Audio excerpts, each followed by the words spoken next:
Hey guys, we will make a beautiful hairstyle using this hair accessory. Tie it as shown in the video, tie it and then rotate the hairs. Now we will make the plaits out of it and then tie it at the back by making the plaits, fix it and your hairstyle is ready. I hope you liked it.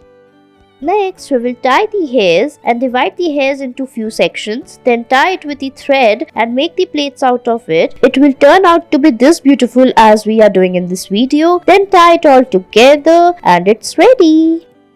Next, we will tie the hairs into few sections by making the plaits. Then again take few sections of the hairs from the sides, tie it and it's ready.